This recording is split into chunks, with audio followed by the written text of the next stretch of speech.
আল্লাহর নিয়ামত। দেখেন আসলে চাষ করলেও এরকমভাবে ফলন আসে না।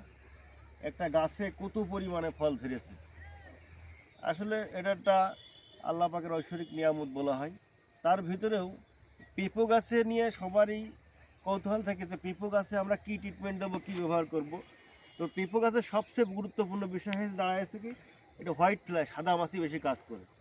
এই সাদা মাছি আক্রমণের কারণে আপনার বিভিন্ন স্পট পড়ে, পাতার নিচে ইটি স্পট পড়ে, যে কারণে ফলন কম হয়। তা আমরা যারা পেঁপো গাছ চাষ করি তাদের জন্য পরামর্শ থাকবে, আমাদের বায়ার কোম্পানির সলিউশন আছে মোভেন্টো, ওর সাথে ম্যানকোজেব গ্রুপের ওষুধ হচ্ছে ডাইথেনাম 45 ব্যবহার করবেন। তাহলে আপনার এই সাদামাছি এবং পাশাপাশি যে ছত্রাকের আক্রমণটা হয় এটা দূর হবে।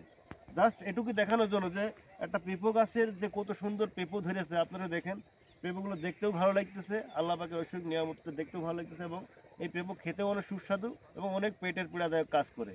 ধন্যবাদ। আসসালামু আলাইকুম।